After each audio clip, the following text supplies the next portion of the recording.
que son manzanos y que son duraznos.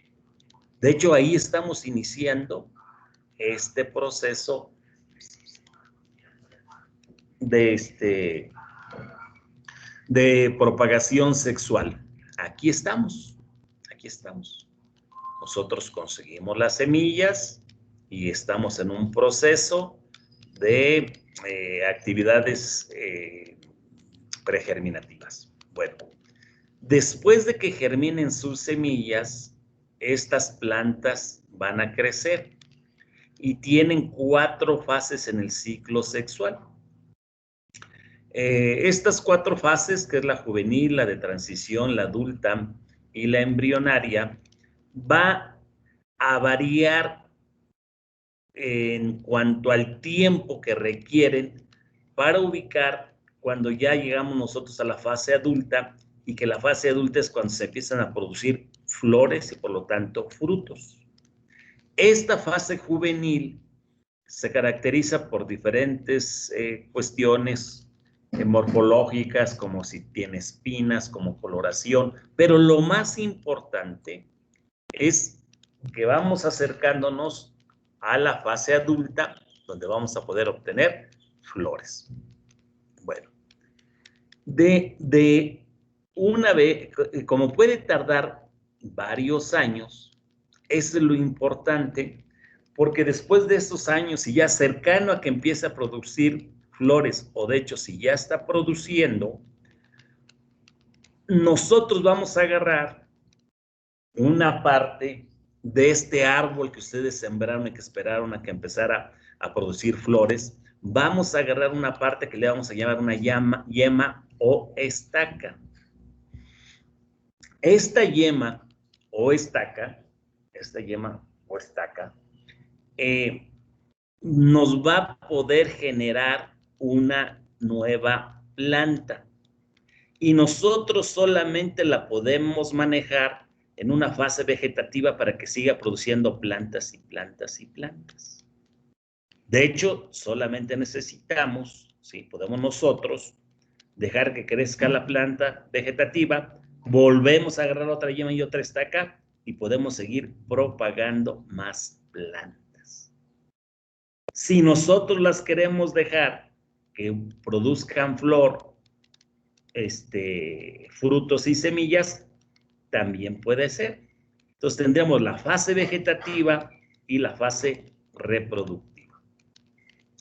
¿Qué podemos sacar de aquí? Bueno, una, que ya no necesariamente requerimos que pase mucho tiempo para que nuestra planta pueda llegar a una fase adulta, porque ya tiene la información genética que aquí duró varios años para producir flores y frutos. Entonces, si un durazno que ustedes tienen en semilla nos puede durar 4 años iniciar su producción, si nosotros lo propagamos de manera sexual puede ser 1 año o puede ser 2 años. En realidad aquí lo único que queremos es que adquiera su crecimiento, su tamaño para poder producir. Primera gran ventaja de la propagación asexual, que es en menor tiempo. Otra de las grandes ventajas que tiene esta propagación asexual y que principalmente se recomienda en fruticultura y en horticultura es que todas las plantas son idénticas, son iguales a la planta madre. ¿Por qué? Porque aquí no hay un intercambio genético, para nada. Aquí simplemente de una parte vegetativa obtenemos más plantas. Comparado con el ciclo sexual, acuérdense ustedes que el ciclo sexual, aquí tenemos nosotros, para que se forme la semilla, intercambio genético entre células masculinas y células femeninas que nos dan el embrión, que nos dan el endospermo, que nos dan el fruto. Y aquí sí hay intercambio genético. Aquí hay variabilidad genética, a diferencia de una propagación asexual. Esta variabilidad genética también es muy importante. ¿Por qué? Porque aquí se hace el mejoramiento genético. Aquí tenemos hibridación, generamos nuevas variedades, obtenemos las variedades mejoradas. De hecho, hay una ingeniería de generación de nuevas plantas. Nada que ver con, pudiéramos llamar, esto podríamos llamar lo que es algo de manera natural, de manera natural. Estas combinaciones se hacen de manera natural. De hecho, se obtienen semillas criollas a través de selección, ¿sí? Entonces, aquí hay un proceso de mejoramiento genético. Entonces, esas son las dos grandes diferencias. No podríamos preguntarnos ¿cuál de estas dos tipos de propagación es mejor? Los dos son iguales de importantes, Los dos son iguales, nada más que va a estar en función de que para qué los queremos, cuál es el propósito de nuestra producción, porque por decirlo, si vamos a producir patrones para injertar, pues nos conviene más el ciclo sexual porque las plantas que se propagan de semilla tienen mejores raíces en cuanto a la capacidad de profundizar y del anclaje. Entonces, dependiendo de lo que si nosotros aquí queremos producir frutales, se me ocurre manzanas, entonces todas las plantas, todos los árboles de manzanas van a ser iguales. No va a haber intercambio genético, son igualititos.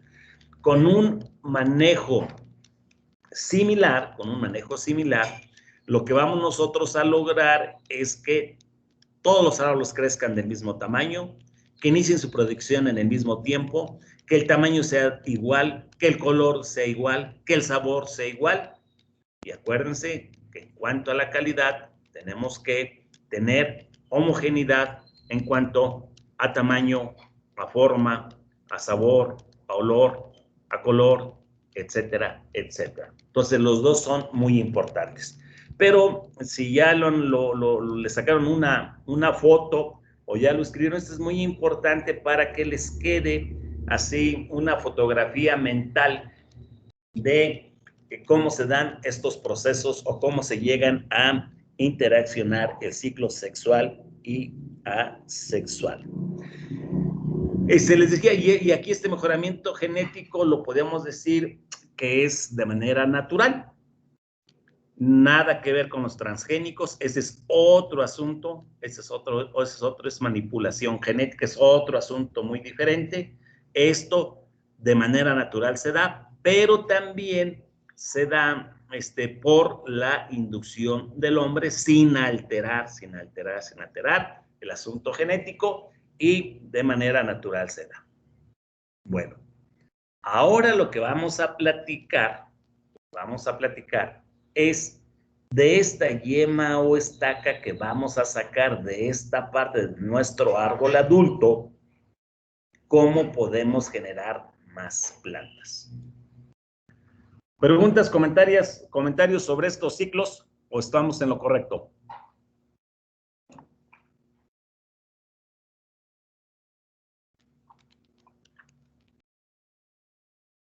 ¿No oigo? Profe. Dime. Profesor. Sí, te escucho. Entonces, nos comentaba que por esqueje o por... ¿Qué se llaman esquejes, verdad? Sí, a la hora de cortar una rama, tiene menor raíz. Entonces, para árboles muy grandes, no se recomienda este tipo de aplicación. De propagación, no. Exactamente. La propagación que hacemos con una estaca, ¿sí? Ahorita vamos a ver qué tipos de estacas tenemos. La raíz es una raíz que no profundiza mucho, una raíz que sí cumple la función de absorción de nutrientes de agua, pero de anclaje no es igual, de capacidad de poder romper capas duras no es igual, de profundizar no es igual, Sí, ese es uno de los grandes, no tan problemas, ¿no? Como tú dices, si fueran árboles muy grandes, quizás, pero en realidad y en la fruticultura, el planteamiento es que cada vez los árboles deben de ser más pequeños, de porte más bajo, para que hasta la cosecha se facilite. Si ustedes han visto nuevas huertas de plantaciones, por decir algo ya los mangos muy grandes, totalmente enormes, sí producían mucho y todavía hay, pero ya no hay gente que quiera cosechar. Se han tenido accidentes donde la gente se ha caído o se ha muerto de esa situación, o si sí te los cosechan, pero ya te cobran muy caro, también ese es un problema. Ya se vio que si nosotros incrementamos las densidades de poblaciones con árboles más pequeños, eso quiere decir que los podemos sembrar a distancias más cortas, aumentamos la densidad de población y se puede aumentar el rendimiento. Entonces, así ha sido la tendencia. Pero la pregunta concreta, en función a la raíz, si es más importante, más conveniente, aquellas plantas que nosotros obtenemos de semilla. Bueno, vamos a irnos y en el caminito vamos a ir. Aquí están las fases de la propagación sexual, que sería la fase embrionaria, la fase juvenil, la fase transitoria y la fase adulta. Eso me supongo que ya lo vieron, o si no lo vieron en biología o por ahí en otro lado, ¿no? Tenemos las ventajas de la propagación sexual. Aquí hay otros temas que son las características de las semillas, que eso no, quizás ya lo vieron ustedes en sistemas de producción agrícola, características de la semilla, que es la longevidad. Eso se lo estoy pasando rápidamente para llegar a lo que me interesa, pero por ahí les sirve de repaso. En cuanto a las características que tienen las semillas para poderlas sembrar, la sanidad también es importante. La siembra directa, esto también ya lo vieron, hay que tomar en cuenta varias cosas. Lo que ya vimos de la latencia, ¿qué es la latencia? ¿Por qué no germinan algunas semillas? Tenemos que hacer algunos tratamientos de escarificación, estratificación, que fue lo que hicimos, y ya tienen ustedes sus plantas sus semillas en escarificación.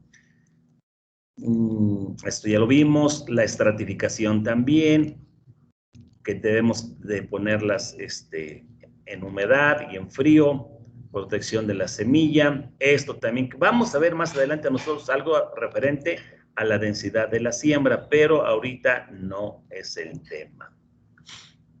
La densidad de siembra, que son kilogramos por hectárea, la densidad de población. Déjenme llegar a lo que quiero que veamos. Déjenme volverlo a hacer más pequeño porque no lo veo yo completo.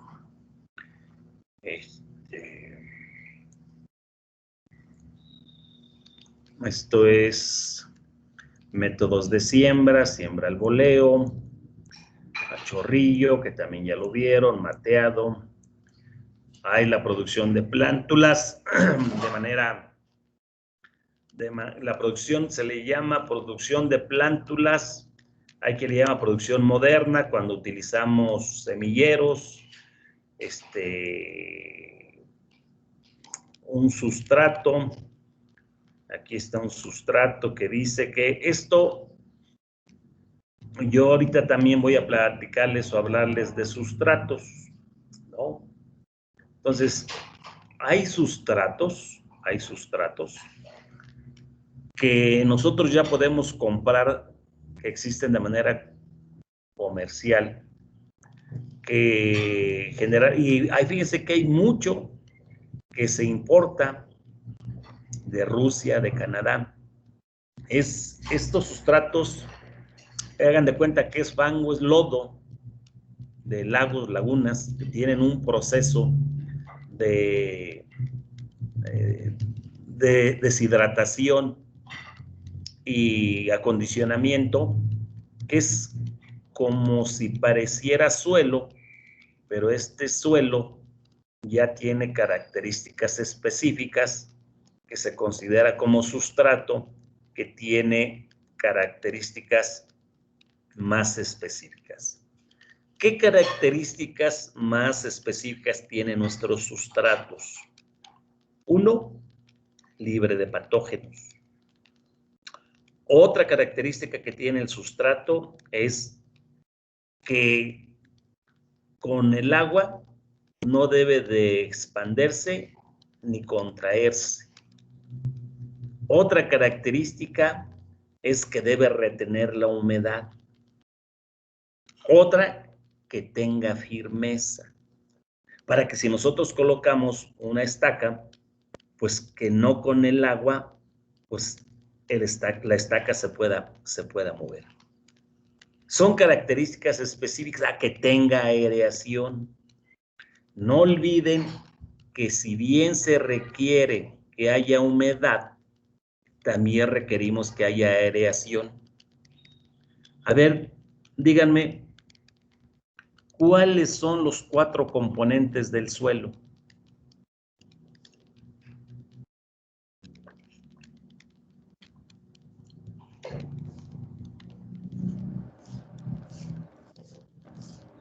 No oigo.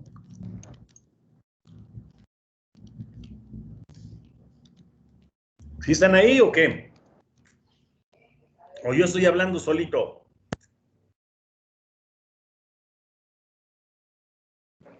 Sí, aquí estamos, pero yo no sé cuáles son los componentes. A ver, ¿quién me dice? ¿Eso lo vieron el semestre pasado? Limo, arena, arcilla y... fósforo, potasio. A ver, otra vez, ya, porque por ahí se lo que pasa es que como tengo mi pantalla, no alcanzo a a ver quiénes levantaron la mano, a ver, hable alguien.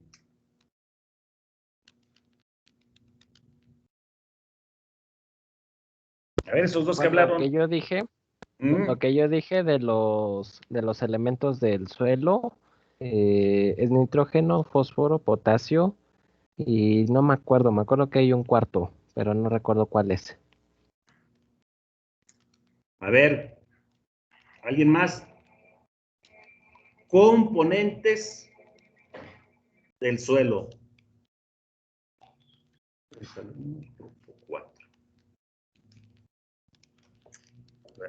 Yo, profesor. A ver, dime.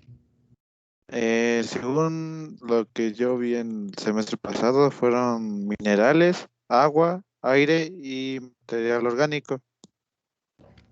Ándale, materia mineral, materia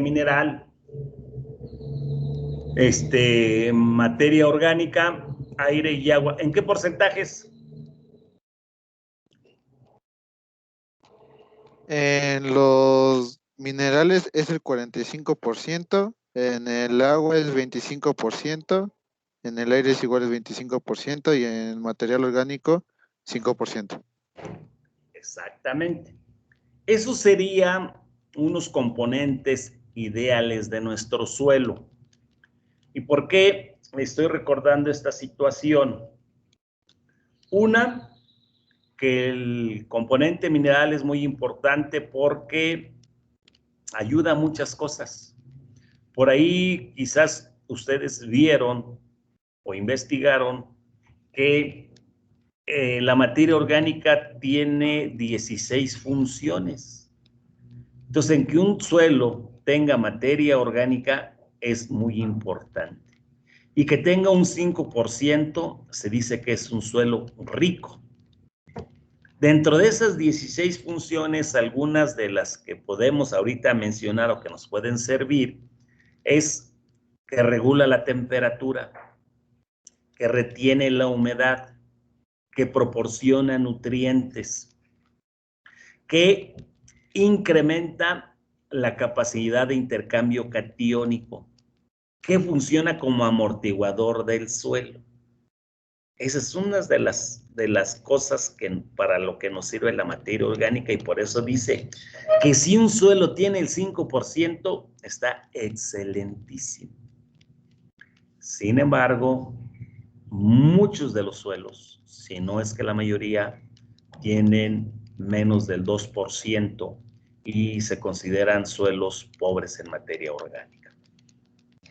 En lo que estábamos comentando acerca de que requerimos que haya aireación, pero también haya retención de humedad, es por eso que se dice que un suelo tiene que tener el 25% de agua y 25% de aire. La oxigenación es importante. Si ustedes mantienen un suelo con mucha humedad y son plantas que no son de esa característica, se van a morir. Es más, hay ocasiones que hasta llegamos a encontrar quien tiene plantas que pone sus macetas y no le hace agujeros. No, eso está muy mal. Ahora, también hay plantas que se llaman hidrófitas. Las plantas hidrófitas tienen la capacidad de vivir total o parcialmente en agua. Porque por eso me pueden decir, no, yo he visto algunas plantas que siempre tienen mucha agua y no les pasa nada. Sí, hay unas plantas que tienen esa característica, como el mangle. El mangle está parcialmente en el agua. Bueno, entonces, eso quiere decir que tenemos que tener aireación. Si nosotros,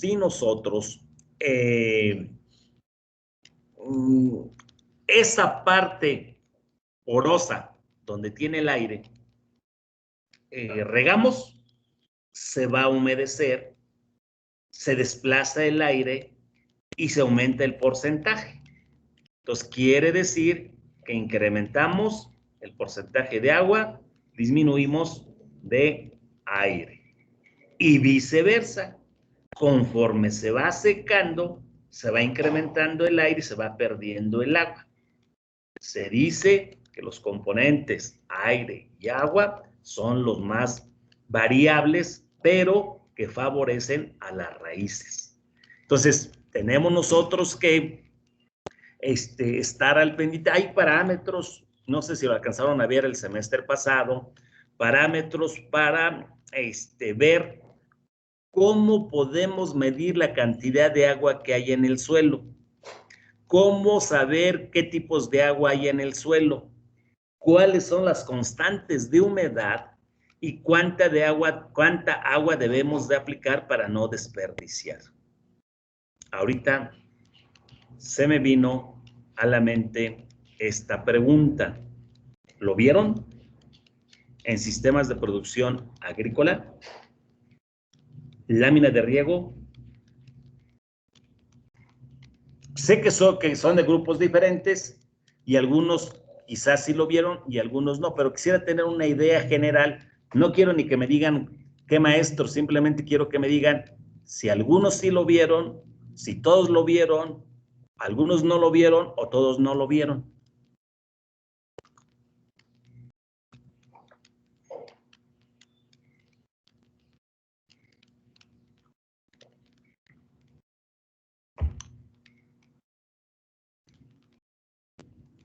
No oigo. No los voy a acusar. Ya sé que les pusieron 10 de calificación. Sí, bueno, en mi grupo sí lo vimos, pero nada más digamos que a grandes rasgos, profe. Sí. ¿Alguien más? ¿O a poco no se acuerdan? Sí, en mi grupo también, a grandes rasgos. No lo vimos muy bien. Bueno, lo que pasa es que eso, fíjense que es muy interesante,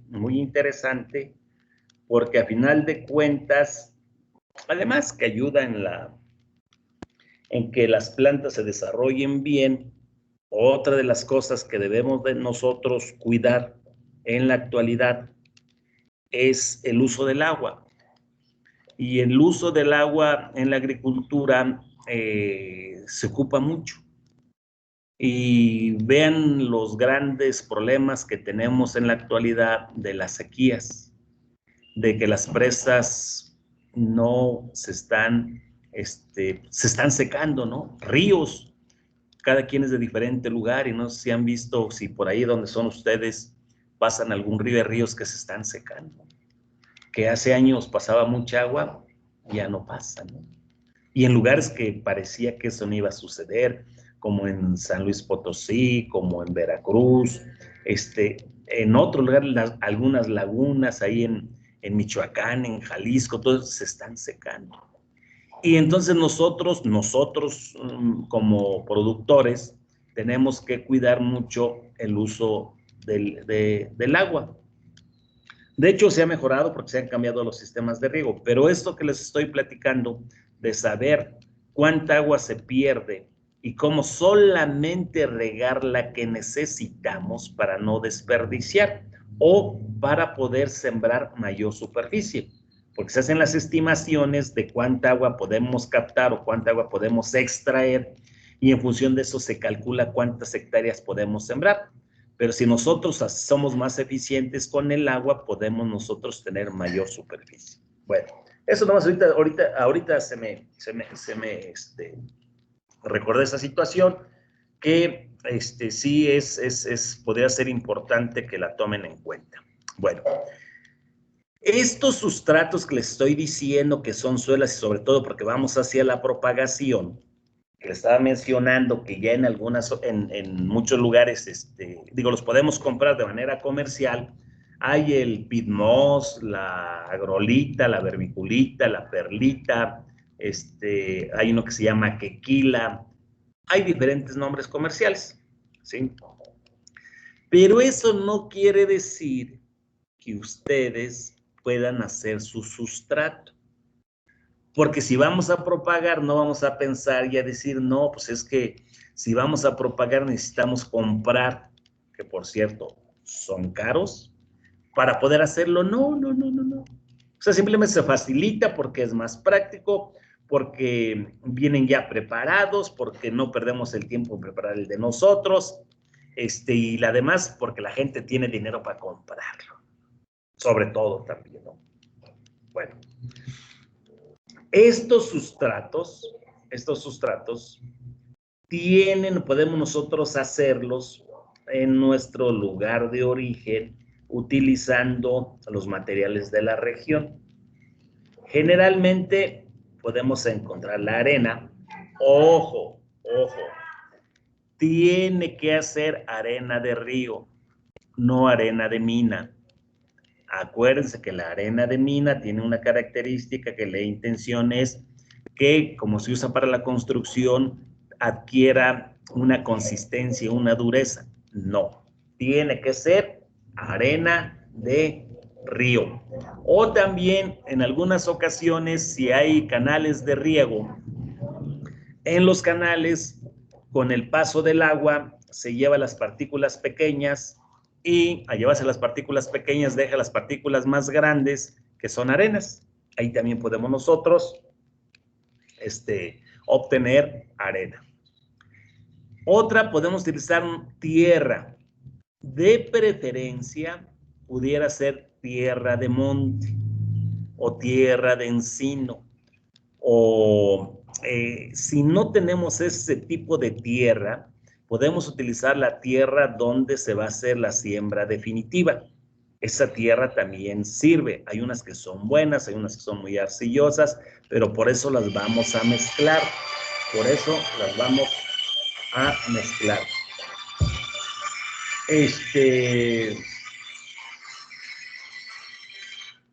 Otra cosa que también nosotros tenemos que utilizar es el estiércol.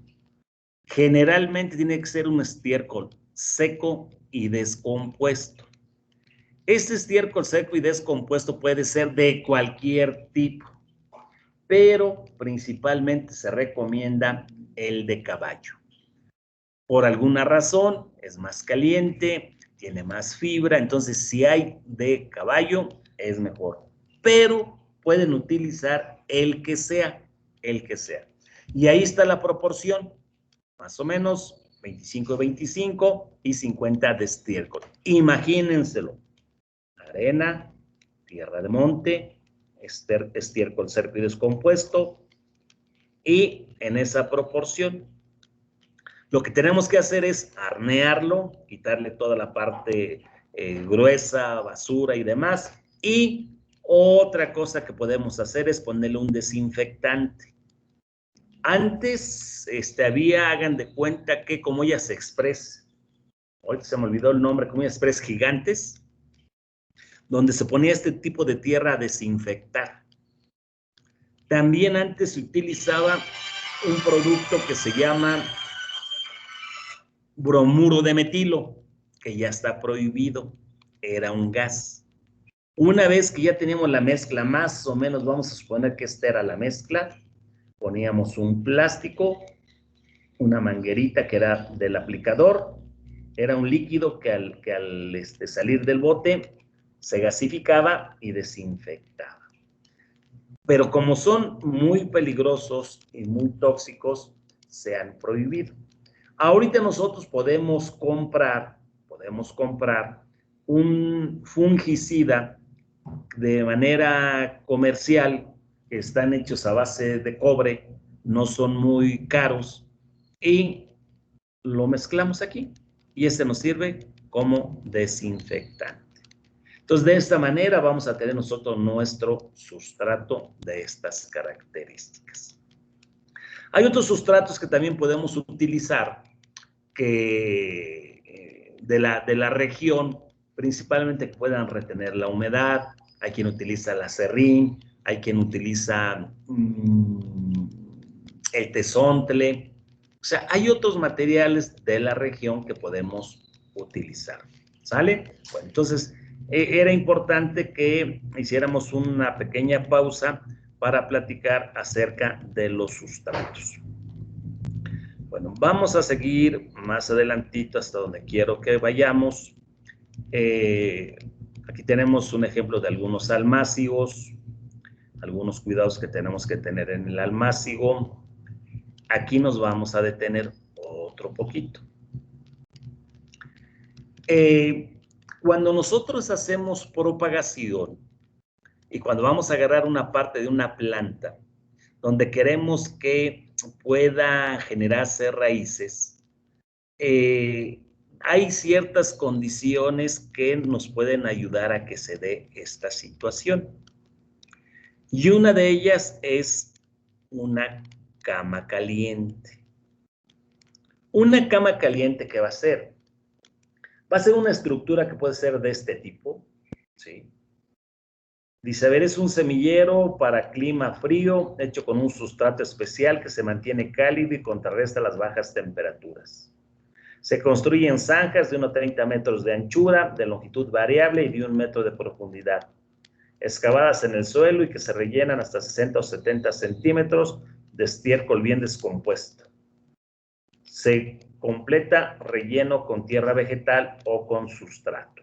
Bueno, eso sería una cama caliente. ¿Cuál es la idea? Con el estiércol fresco, si nosotros le ponemos aquí estiércol fresco, al momento de que se da la descomposición del estiércol se incrementa la temperatura. Si ustedes han observado, hay ocasiones que donde hay un montón de estiércol de cualquier tipo, en las mañanitas se ve hasta como que sale vapor. En el proceso de descomposición se genera una alta temperatura. Es más, si queremos meter la mano, no lo toleramos. Es muy alta la temperatura. Lo ponemos aquí abajo y eso nos va a generar calor mientras se dé el proceso de descomposición. ¿Cuáles son los detallitos que podemos tener? Pues que no podemos controlar la temperatura de manera homogénea, pero sí se hace. Después de que ponemos el estiércol, ya podemos ponerle nosotros un sustrato como el que habíamos terminado de platicar, donde ya vamos a colocar nuestro material para que pueda generar raíces.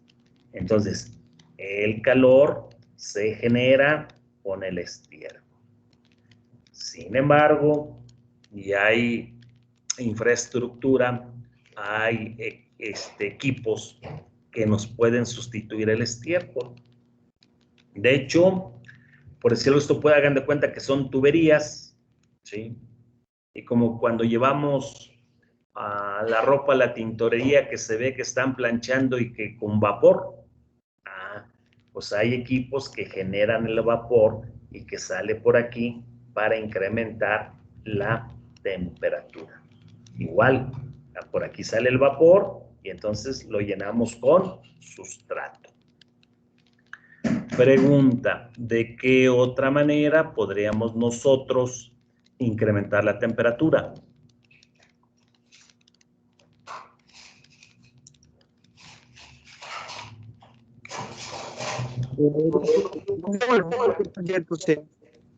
Otra vez. Ajá, te escucho. Perdón. Que no sé qué tan cierto sea, pero en otra clase yo vi que algunos abonos eran más calientes que otros, como el de borrego y el de la gallinaza. No sé qué tan cierto sea y si sirva también.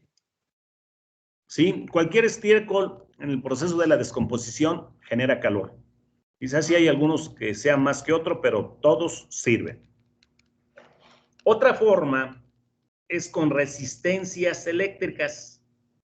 La resistencia es como cuando nosotros tenemos una parrilla que se pone al rojo vivo. Las parrillas normales se ponen aquí las resistencias y genera el calor. ¿Cuál es el detallito?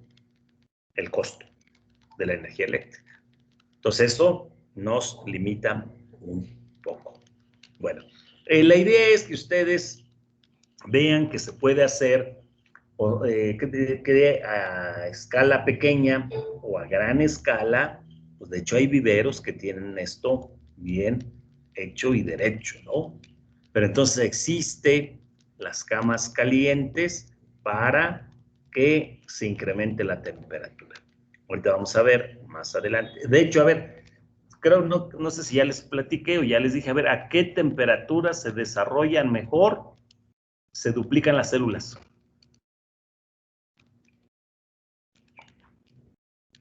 ¿A qué temperatura? Lo que pasa es que como tengo varios grupos, ya no sé a veces si ya les dije o no les dije. ¿A qué temperatura?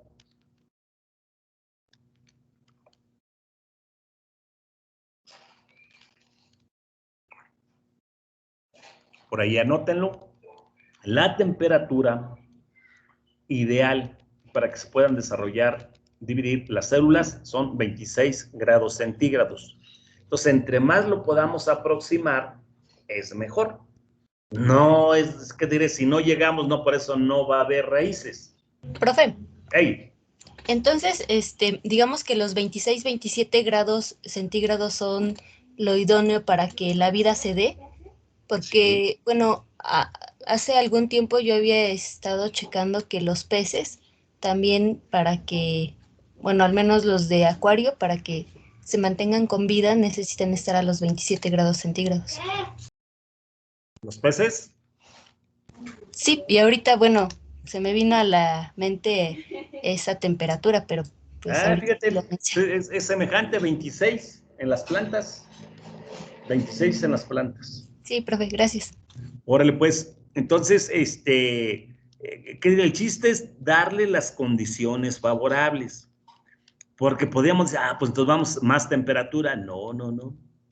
Si le damos más temperatura, no se desarrollan igual. Todos los procesos están regulados por ciertas enzimas. Estas enzimas se activan y desactivan procesos. Si nosotros incrementamos la temperatura óptima, estas enzimas tienden a desdoblarse. ¿Qué quiere decir? Que no cumplen adecuadamente su función de activar y desactivar procesos. Entonces, en ocasiones pensamos o creemos que el invernadero es la solución, pero resulta que nos pasamos de temperatura. Después tenemos que ponerle, es más, tenemos que ver cómo le ponemos una malla sombra, cómo pintamos el plástico, ¿Cómo ponemos una pared húmeda para tratar de bajar la temperatura? Porque hay ocasiones que nos pasamos de temperatura. ¿Sale? Bueno, todos estos elementos que les estoy comentando y que estamos platicando son importantes para irlos considerando. Ya vimos el suelo, estamos platicando de la temperatura, ya medio platicamos de la humedad. Son condiciones que debemos darle a nuestras plantas para que puedan desarrollarse lo más adecuadamente o para producir plantas. Vamos a ir a donde quiero llegar. Por aquí también hay otros ejemplos de algunos invernaderos, del manejo de los invernaderos. Por ahí me parece que algunos de ustedes también están en el trasplante. En condiciones normales, ustedes en sistemas de producción agrícola generalmente siembran una hortaliza que puede ser brócoli, lechuga, coliflor, y dependiendo del maestro que les toca, hay quienes hacen todo el proceso que es desde poner en semilleros sus semillas, producirlas, trasplantarlas y llegan hasta el proceso de comercializar. Hay algunos que compran las plantas, también es otra manera, por el hecho dependiendo del tiempo, pero acuérdense que una de las características muy importantes o de las ventajas cuando nosotros hacemos el trasplante es que nuestra planta tenga un cepellón. Entre más grande es el cepellón, es mejor, pero este cepelloncito, entre más grande, más caro. Entonces hay quienes tratan de reducir en lo posible porque es mucho gasto de sustrato, de agua, de cuidado y demás. Entonces todo tiene sus ventajas y sus desventajas. Ahí está un invernadero donde nosotros podemos observar cómo se le da un manejo intensivo a la producción. Este invernadero, si ustedes observan, las plantas están en el suelo, no están en otros contenedores. De hecho, se plantea que dentro del proceso de producción en invernadero tenemos que contar con contenedores, y principalmente si realizamos hidroponía. ¿Qué es un contenedor? Puede ser una bolsa, puede ser una caja, puede ser un bote. Hay bolsas de sustrato que se les hace un agujerito y con eso se utiliza. Aquí hay también ¿qué les diré? La discusión de que si los invernaderos es conveniente que se pongan en suelos de primera calidad. Pues yo creo que el que trabaja en invernaderos o el que le gusta los invernaderos, pues van a decir que sí. De hecho, dicen que sí lo justifican. Pero los que no, plantean por qué no estos invernaderos los ponen en terrenos de baja calidad. O sea, eso tiene su discusión. Ahora, no está peleado para nada que dentro del invernadero, y si son suelos de buena calidad, podamos sembrar en el suelo.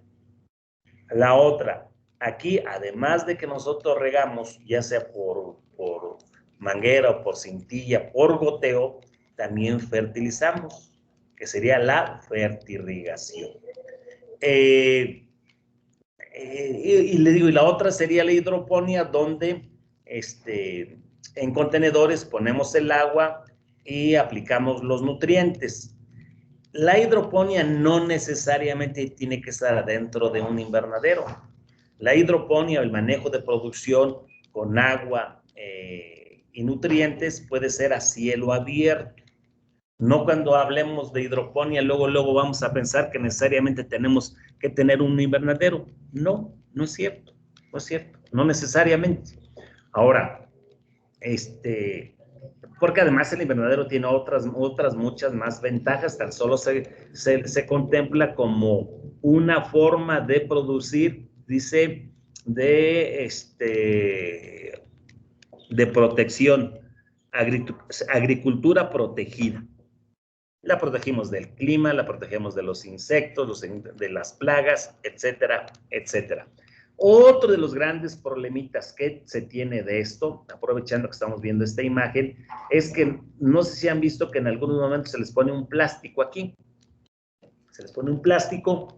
Ese plástico nos ayuda a que se pierda menos el agua, a que no haya malezas. Sin embargo, tenemos el problema de después de que termina la vida útil de los plásticos, tanto para la cubierta de los invernaderos, como de los sistemas de conducción, como, ahorita se me olvidó cómo se llama, cuando se ponen plásticos aquí encima, cuando termina su vida útil, se vuelve basura. Y para deshacernos de esa basura es un problema. Y no es poquito plástico, son toneladas y toneladas de plástico.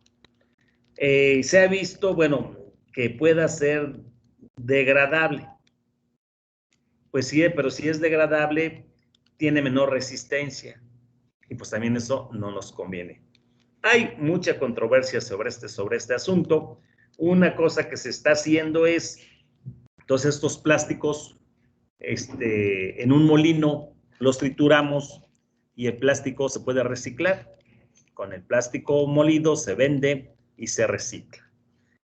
Pues eso es donde ya hay lugares que pueden manejar, procesar todos estos residuos de plástico.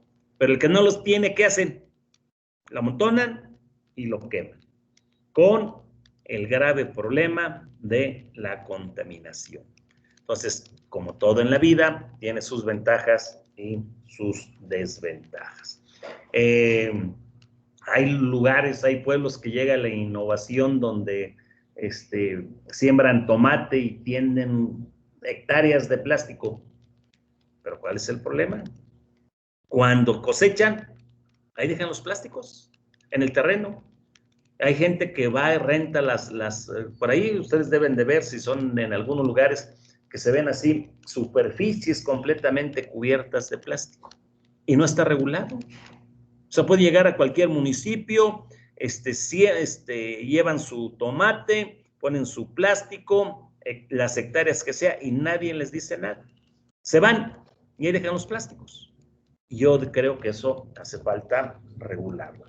Bueno, y nada más ahorita me salió buscando lo que quiero que veamos. Vamos para allá, vamos para allá. Desventajas de la siembra indirecta. Aquí está. Propagación vegetal asexual. ¿Qué es lo que estamos platicando? Dice lo siguiente. Ya saben qué es. Dice, puede usarse en especies que es difícil reproducir por semillas, pero se prefiere en las que no se propagan por semillas. O sea, hay algunas que no se propagan por semillas, entonces es ahí donde interviene la propagación vegetal, usándose principalmente en la fruticultura y la floricultura. Las características del nuevo individuo son idénticas a la de la planta madre, lo que ya les había dicho. Esas son algunas de las grandes ventajas. Ya quizás ustedes han escuchado los estolones, los rizomas, los tubérculos, los bulbos, que de manera natural, sin la intervención del hombre, esto se da.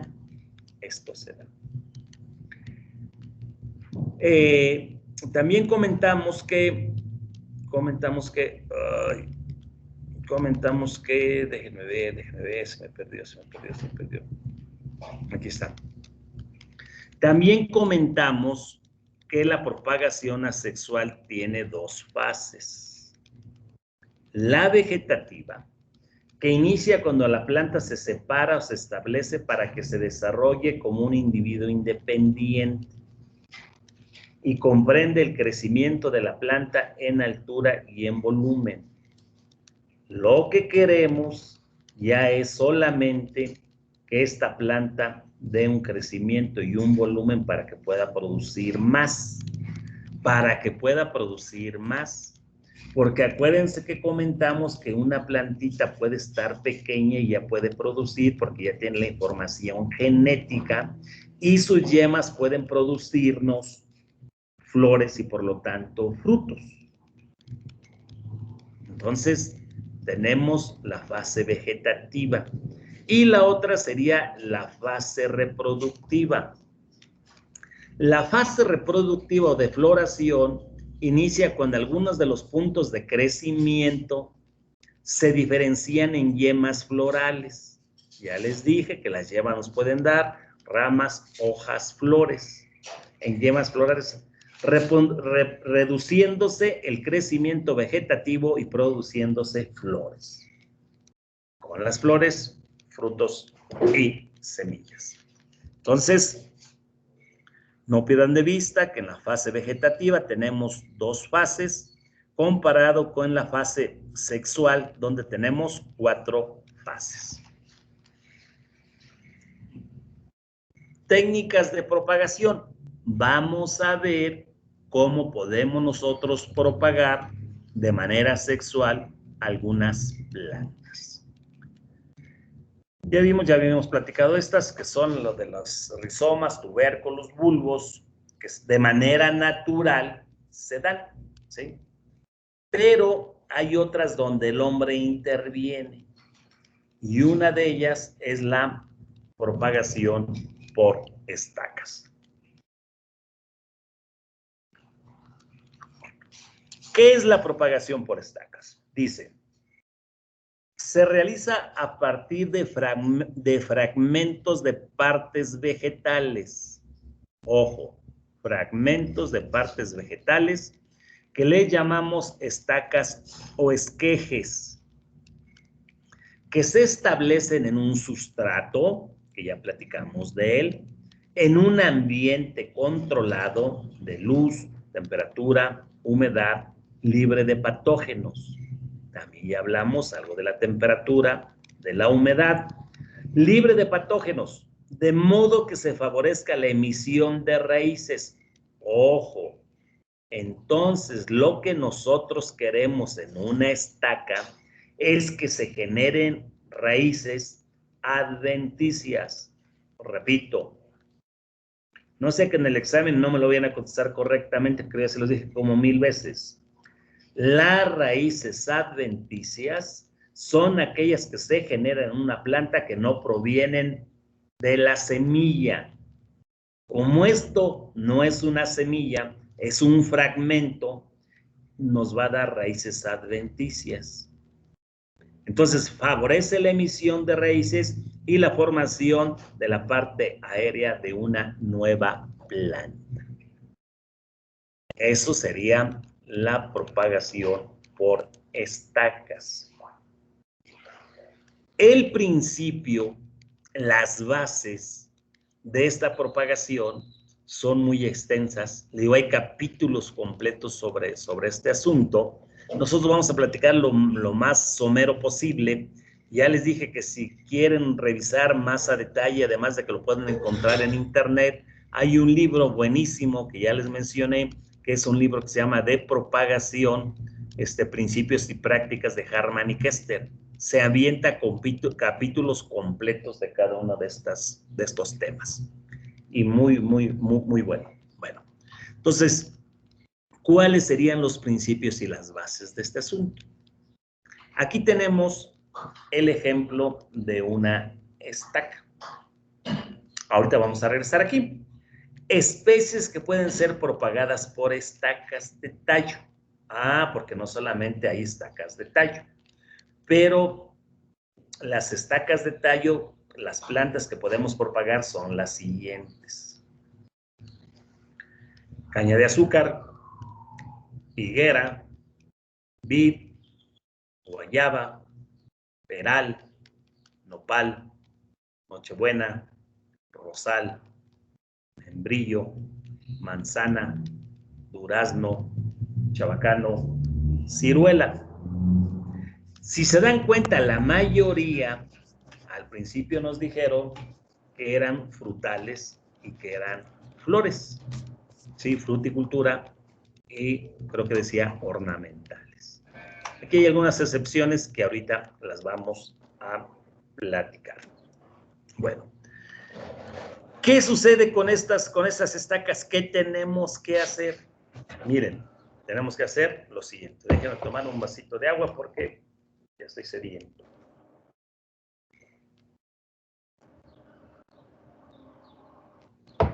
Bueno, vamos a este arbolito que tenemos por aquí. Este arbolito que tenemos aquí. Estos arbolitos. Estos árboles, si ustedes los observan a detalle,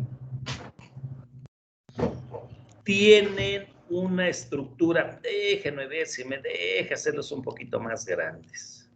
Vamos a ver qué me pasa con 100. Ahí está. Muy bien. Ahí se ve mejor. Ahí se ve mejor. Les mencionaba. Estos árboles parecen, como les había comentado, como si fueran para flor de durazno. Pero lo que yo quiero que observen, además de que nos va a servir para un ejemplo, es cómo están formados todos. Yo les platiqué que en la poda tenemos una poda que le llamamos de formación. Y si ustedes alcanzan a apreciar, es una forma como de copa. Están abiertas las ramas y en el centro no debería de haber nada. ¿Para qué? Para que con esta copa el sol pueda pegarle en la mañana en un costado, al mediodía en el centro a todo el árbol y por la tarde del otro lado. Esto nos ayuda para varias cosas.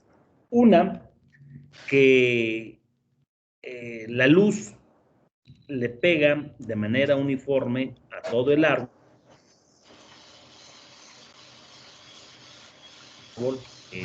Trabajar de manera muy eficiente la fotosíntesis. Si nosotros no hubiéramos hecho esta poda de formación, y si ustedes observan algunos árboles que no están podados, generalmente tienen un eje principal. Al tener un eje principal, hay muchas hojas que están en el centro, muchos frutos que están en el centro, que no tienen la coloración homogénea porque no les pega la luz. Y además, hasta se dice que hay unas hojas que son flojas porque comen pero no producen. Entonces, esa es una de las razones por las que tenemos que hacer esa formación. Cuando está creciendo nuestro árbol, cortamos el eje principal que está en el centro y estimulamos a que haya brotación de otras ramas para que vayamos formando la estructura de copa. A lo mejor alcancen a distinguir aquí, se ven los crecimientos de cada año donde se va formando el árbol.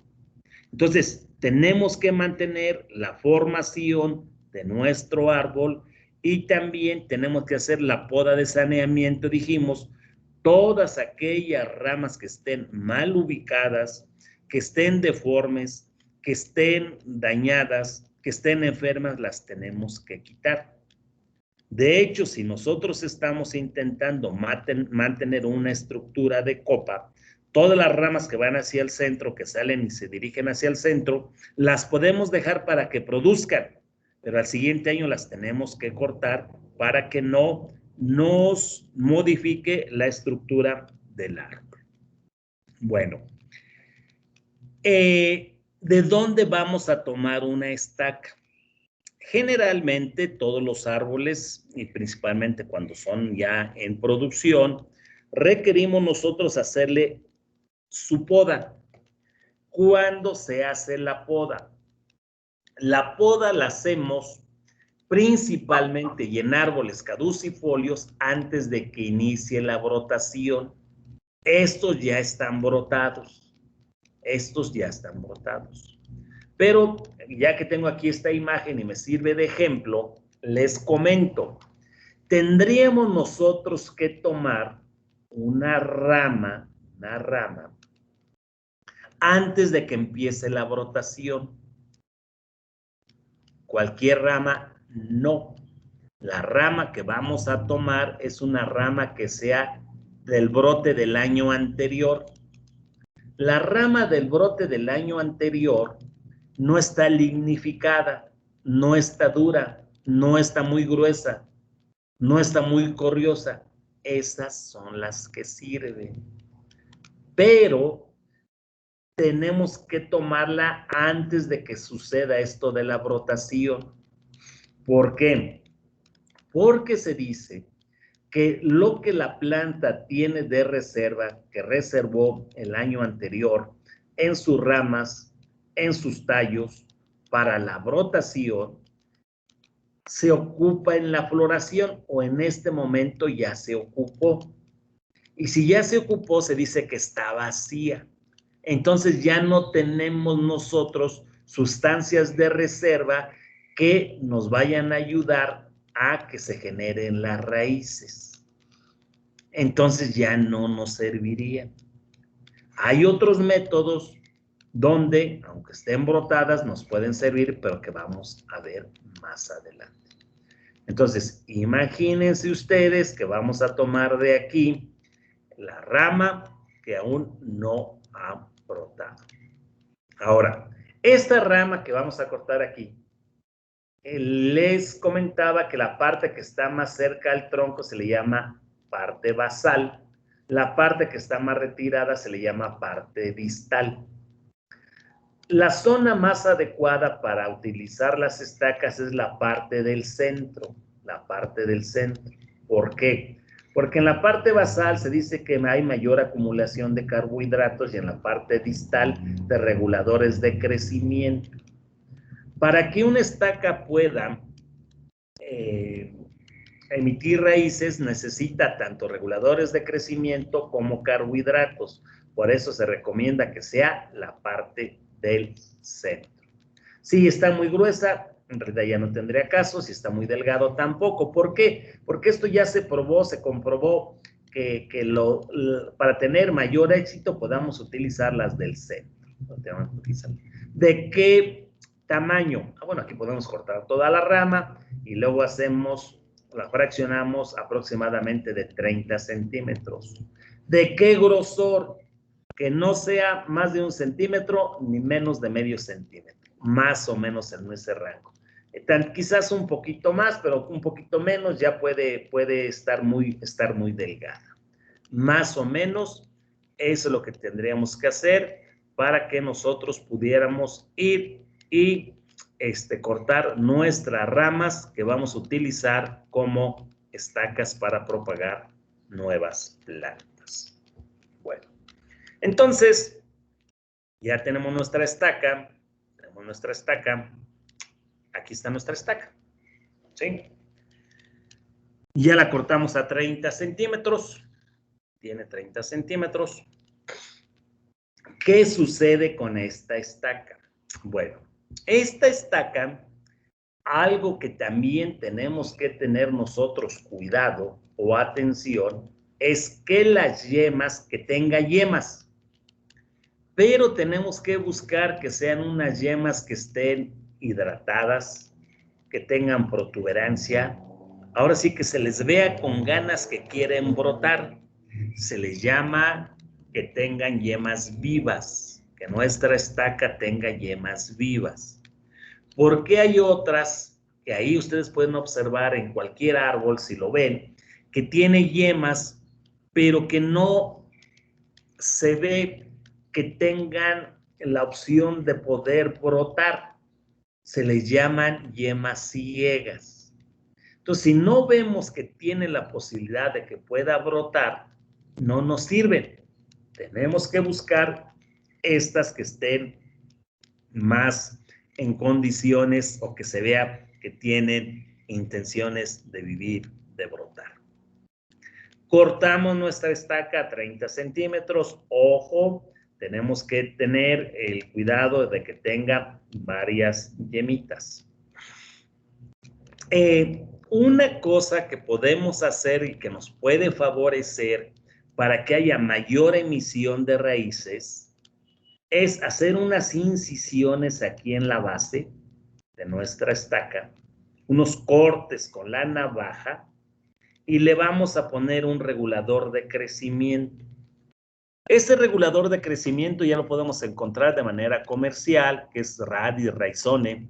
Son reguladores, son auxinas, giberelinas que estimulan la brotación de las raíces. Hagan de cuenta que es como un talquito. Nosotros hacemos las incisiones, se humedece se mete al agua la estaca, se humedece, se sacude, se salpica, se sacude el exceso de agua, se mete al polvito y hagan de cuenta que queda empanizada. Tirando el exceso, bueno, sacudiéndola, no, así va a quedar como, no desperdiciar, sino que quede en las incisiones principalmente. Aquí se ve que más o menos hay una zanjita adecuada para poder poner la estaca. Pero la otra opción es que con una estaca de mayor grosor, hacemos el hoyito donde vamos a poner esta estaca. La idea es que cuando nosotros coloquemos nuestra estaca, no se limpie el talquito que lleva aquí. Entonces, se mete en la zanjita que ya hicimos, en el agujerito que ya hicimos, en la cavidad que ya hicimos, y simplemente lo apretamos. Y ya quedaría. Y más o menos así quedarían nuestras estacas. Acuérdense que este material que tenemos aquí sería un sustrato. ¿Qué tenemos que hacer? Algo que tenemos que hacer es ponerle un sellador aquí en la punta de la estaca, principalmente porque si es una zona de mucho calor se puede deshidratar. ¿Qué le podemos poner? Podemos ponerle pintura. Pintura, si quieren, pintura vinílica. Si ustedes han pintado en alguna ocasión, la pintura vinílica forma una película como plástica y entonces eso nos sella. Otra cosa que se utiliza mucho en la fruticultura es la cera de Campeche. La cera de Campeche no es otra cosa más que cera de abejas, pero la floración de la vegetación de Campeche la hace que tenga características diferentes a las ceras de otros lugares. A lo mejor en otros lugares también la vegetación es semejante y también la cera tenga esas características deseables, pero la que es famosa por esa situación es la cera de Campeche. ¿Hay alguno de ustedes que sea de Campeche?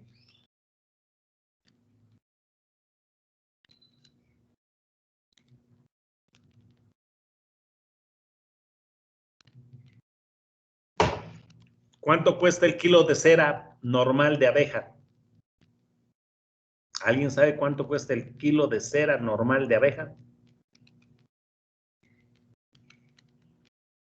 ¿Alguien sabe cuánto cuesta el litro de miel? Pues en Puebla el kilo de miel está sobre 120. ¿El litro o el kilo? El litro.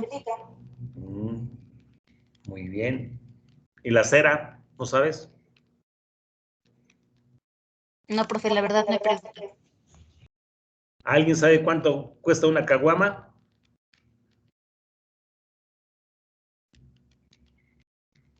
Ni eso saben.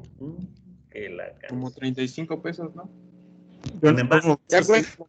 ¿Con importe o sin importe? Sin importe. Sin importe. Qué chamacos. Bueno, yo preguntaba si alguien era de Campeche para que nos dijera cuánto cuesta. Aquí la cera normal de las abejas en esta región, aquí en Texcoco, vale 200 pesos el kilo. Por eso quería saber si sabían cuánto costaba y además si venía para acá alguien de Campeche que nos trajera cera para que la conocieran. Bueno, ¿qué característica tiene importante? La característica importante que tiene es que esa cera, al ponerla aquí para sellar, si hace mucho calor, no tenemos problema de que se puede escurrir. Si hace mucho frío, no tenemos problema de que se pueda contraer y se ponga dura y que se pueda caer. Por eso es de que esa cera es importante y se utiliza en la fruticultura. También se utiliza en el asunto de los injertos. Después de que ya nosotros colocamos nuestra plantita en el sustrato, se forma un callo. ¿Qué es un callo? Un callo empieza a formarse. El callo que ustedes conocen es igual. Es un callo donde hay división celular, pero no diferenciada. Ya se empiezan a diferenciar cuando empieza la emisión de las raíces. Y más o menos a los 50 días empieza la brotación de nuevas raíces. Es evidente, si tenemos nosotros mejores condiciones, si tenemos nosotros la temperatura ideal que dijimos. Ahora, esto si nosotros lo metemos en un invernadero y no tenemos cuidado de que sea mayor la temperatura en la parte de abajo en el sustrato, podemos correr el riesgo de que estas yemas broten y no haya emisión de raíces. Entonces tiene su detallito. Podemos ver, es más, ustedes han visto que en ocasiones podemos poner unas estacas en un florero con agua. Vemos cómo las flores empiezan o las ramas empiezan a brotar, pero no raíces. Nosotros lo que queremos y lo que nos interesa es la emisión de raíces para que se forme un árbol. Primeramente la emisión de raíces. ¿Sale? Bueno. Vamos a ver aquí en estas que dice que se pueden propagar como estacas de callo. Sí. Bueno, antes no sé si pueda realizarle una pregunta. Sí, claro, sí, las que quieras. Es que me habían comentado que para que los esquejes comenzaran a tener raíces de una forma más rápida, se le podía aplicar un poco de canela en polvo. Ah, no me la sabía. Pues puede ser, habría que ver qué tiene la canela. Fíjate, otra cosa que yo sé que se puede hacer es con la sábila. Corta las penquitas de sábila y entonces ya ves que tiene juguito babita, cortas el esqueje, por ejemplo, del jitomate, le pones ese juguito y de esa manera se incrementa el porcentaje de emisión de raíces. ¿Conocen la flor de lavanda? Con la flor de lavanda también se cortan los brotes que están en crecimiento, se les pone esa babita y también emite raíces. Hay un cultivo que se llama feijoa, que parece guayaba verde, que se puede comer la cáscara. También se cortan los brotes cuando están en pleno crecimiento, se les aplica ese y también funciona. No sé de la canela qué pueda tener, habría que checarlo y puede ser, o sea, como te digo, así como ahorita me acordé yo de la sábila, y además de que existe de manera comercial los enraizadores, puede ser que la canela pues tenga algún ingrediente, habría que checar qué tiene que le pueda favorecer, pero no lo desconozco. ¿Sale? Gracias, profe. Bueno, miren, aquí están más o menos, aquí nos menciona cuáles son las que podemos propagar de manera de estaca. En la caña de azúcar, ustedes ya vieron que lo que se utiliza en realidad son la caña, trozos de la caña, que se hace el surco, se colocan las cañas y puede ser se llama cordón sencillo o doble cordón, dependiendo de la densidad que queremos tener de plantas. Le ponemos tantito suelo, nos brotan raíces y nos brota la parte vegetativa. En cada nudo, acuérdense que las cañas tienen nudo y entrenudo. En cada nudo tenemos la posibilidad de tener una nueva planta. La higuera es igual a lo que les acabo de comentar. La vid tiene un manejo un poquito más diferente y que hace algo que le podemos llamar la excepción a la regla. ¿Qué obtenemos de la vid?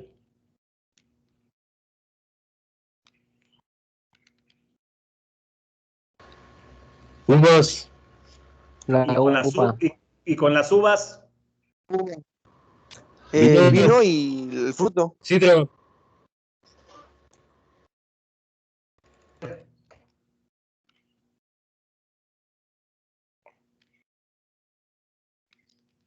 Además de comérnoslas, ¿qué podemos obtener?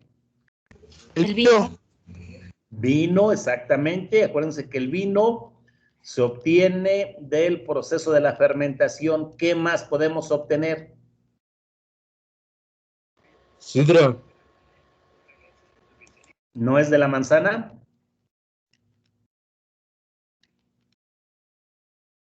A ver, ¿qué más podemos obtener? ¿Qué se obtiene?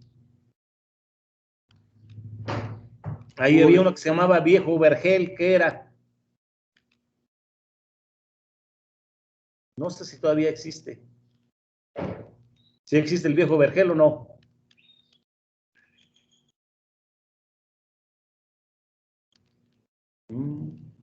La atención. Además de el vino que se obtiene de la fermentación, obtenemos el brandy, que es producto de la destilación. También obtenemos pasas. Bueno, esta forma ¿Y aceite también, profe? Aceite, a lo mejor de las semillitas, ¿no? Ajá, de las semillas. Ajá, sí. Esta vid tiene algo más especial.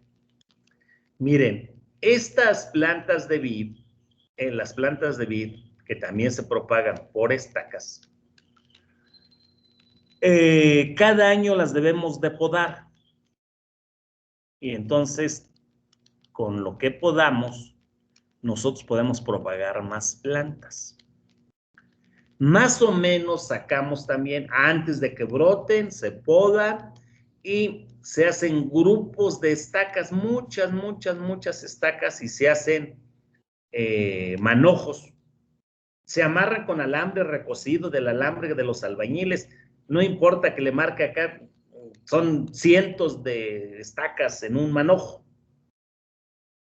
Estas estacas,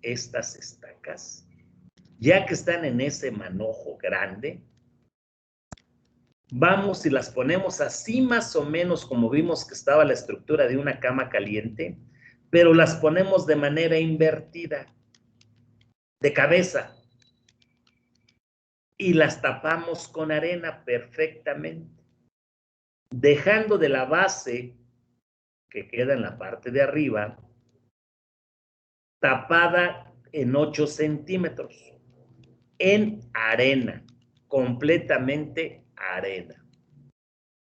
Si han pisado la arena cuando le pega el sol, ¿es caliente o no es caliente?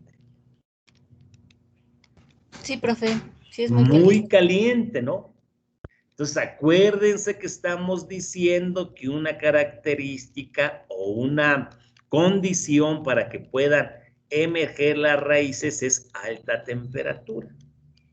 Entonces, esa estructura la tenemos que ubicar en un lugar donde le pegue lo más posible el sol para que se incremente la temperatura. Y diario tenemos que regarla. Bueno, pues resulta que a los 50 días ya podemos ver que existe emisión de raíces estando de cabeza. Pero ¿cuál es la ventaja de que estén de cabeza? Que no hay brotación.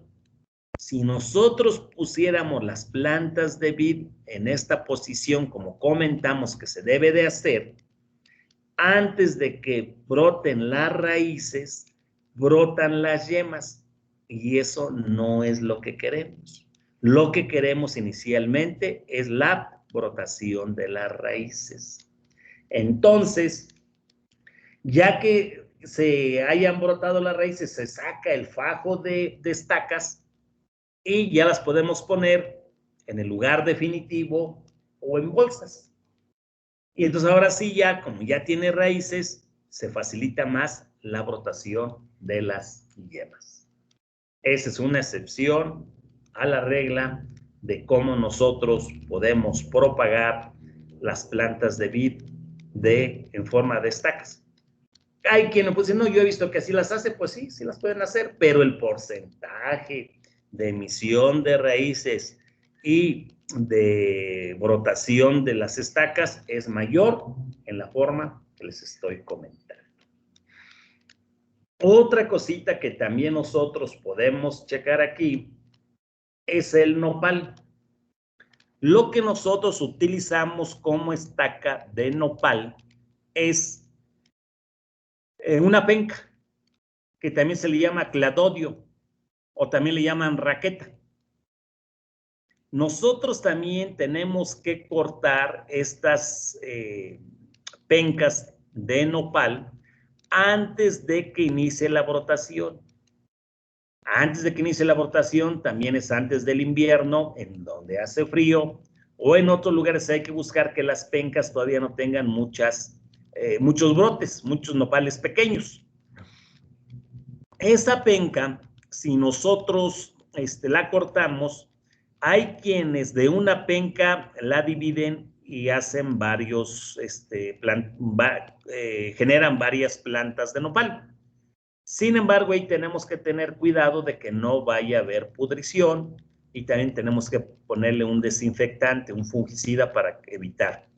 Pero una manera práctica es cortamos las pencas, las ponemos a secar, pero no a pleno sol, sino en un lugar sombreado, que le pegue el aire, que no haya pudrición, que se seque.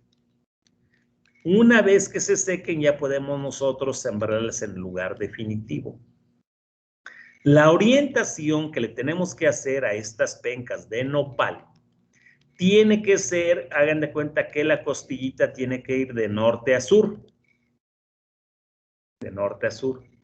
Para que en la mañana, de un lado de la penca, de lo más grande de la penca, le pegue el sol. Pasa el mediodía y en la tarde le pega de la otra cara. O sea que de los dos lados le va a pegar el sol. ¿Para qué? Para que sea más eficiente el asunto de la fotosíntesis. Entonces, de esa manera se recomienda establecer las plantas para que se aproveche mejor. Como algo que tenemos que cuidar, y de hecho cuando va uno a cortar nopales, pues va uno y corta nopales los que uno le gustan, los que estén más bonitos, los que estén más tiernitos, etcétera, etcétera. Pero sí se requiere saber cuáles debemos de cortar y cuáles no para mantener la formación de un nopal. La idea es que tenga una estructura que le pegue el sol el mayor tiempo posible, que pueda uno transitar entre las líneas de los nopales y mantenerlo de un porte donde podamos nosotros cortar con cierta facilidad estos nopales. Dibujen ahí en su cuaderno como si ustedes sembraran un nopal. Y ahorita les voy a decir cómo tienen que mantener la estructura. Su cuaderno. Me olvidé decirles que la penca se puede enterrar una tercera parte. Hay quien entierra un poquito más, pero con una tercera parte es suficiente para que alcance una buena raíz. Hagan su dibujito. Ya que hicieron su dibujito de una penca que ya enterraron, que ya sembraron, que ya establecieron, ahora pónganle las orejitas del Mickey. Yo les digo que es una estructura como las orejas del Mickey. Hacen su dibujito y le ponen orejitas. Después esas orejitas las convierten en carita y pónganle otras 2 orejas de Mickey. Y así sucesivamente. Las orejas las van transformando en carita y le ponen otras 2 y otras 2 y otras 2. Y chequen cómo les queda la estructura de una planta de nopal. Espero que les haya salido simétrica, bonita, bien formada. Porque si así les salió en su cuaderno, tienen la posibilidad de que les salga en la vida real. A ver, ahorita les voy a decir que a ver, le voy a pedir a alguien que me enseñe su dibujo, ¿eh? No crean que no, para que lo hagan. Bueno, eso sería el nopal. Las demás, como la nochebuena, el rosal, el membrillo, el durazno, el chabacano y el ciruelo, son muy semejantes a lo que mencionamos de la plantita del durazno. Los principios, las bases son las mismas. ¿Salen? ¿Dudas? ¿Preguntas? ¿Comentarios? ¿Sugerencias? Sí, profe, para lo de la práctica de sembrar nuestro árbol, ¿usted nos va a decir cuándo? Sí, Bueno, tengo ya dudas sobre pensaste qué árbol vas a sembrar, ¿ya lo compraste? No lo he comprado precisamente por eso, profe. No, sí, cómprenlo. No sé. Es que, miren, me he ido como en feria. Ya me quitaron mi yeso, pero no he podido, no puedo caminar todavía del todo bien, y menos en el campo. Y luego, hoy me tocó mi vacuna del COVID. Acabo de ir ese rato en la tarde. Entonces me he desequilibrado un poquito en cuanto a las actividades, pero sí lo vamos a hacer. No hay ningún, sí les voy a enseñar, pero quiero ir al campo para que ahí yo haga, bueno, con alguna ayuda, hacer la cepa, cómo tienen que hacerle para que quede bien orientado, cuánto hay que rascar, porque, miren, pareciera ser que no pasa nada y que es lo mismo. Yo les digo, ven, hagan una cepa. Y sí saben lo que es hacer una cepa. Entonces aquí los trabajadores se agarran el asadón y hagan de cuenta que como un nido de gallina. O hasta más extendido, y ellos para eso es una cepa. Y tiene su razón de ser, porque una cepa que esté bien estructurado, para que le apriete, para que retenga, o sea, tiene razón. Pero por eso es de que es importante que lo hagamos directamente en el campo, lo veamos en el campo. Pero sí, un trabajo que dijimos que vamos a hacer es sembrar un árbol. Entonces, para que vayan consiguiendo un árbol del que ustedes quieran, y yo les voy a explicar, vamos a pensarlo, quizás no la próxima semana, pero para la siguiente.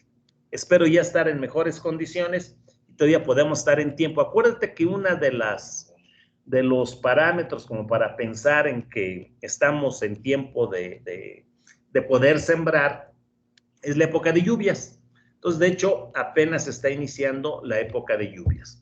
Sin embargo, yo les dije que lo más conveniente, si tienen agua, es despuesito de que empieza la primavera, para que en lo que es abril y mayo, que hace mucho calor, si ustedes pueden regar los árboles, es cuando mayor crecimiento tenemos de las raíces. ¿Sí? ¿Alguien más?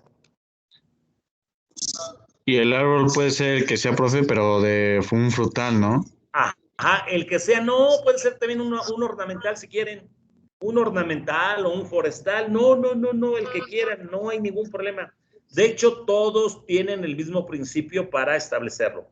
Pero por decirlo, si tú estás en un lugar donde hay pinos, pues puedes sembrar un pino, o puedes sembrar un oyamel, o alguno que tenga alguna razón de ser, o también uno que se adapte a la zona principalmente, ¿no? Para que pues pueda dar y pueda producir. Sí, no, y es más, de hecho, ahorita es la época en que andan vendiendo árboles, estos por ahí pueden buscarse algo. Yo les decía, un limón casi donde quiera se da, y todo el mundo consume limones. Esa es una buena opción.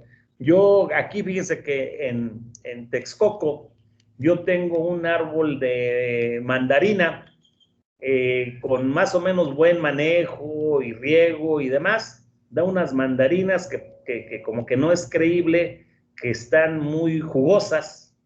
Y entonces sí se dan las plantas, los árboles donde quieran.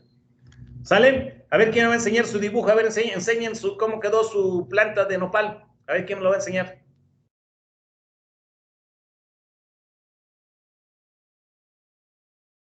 Uno por uno, no se amontonen.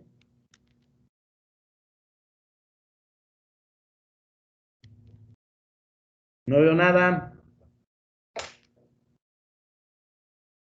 Yo le muestro mi dibujo, profe. A ver.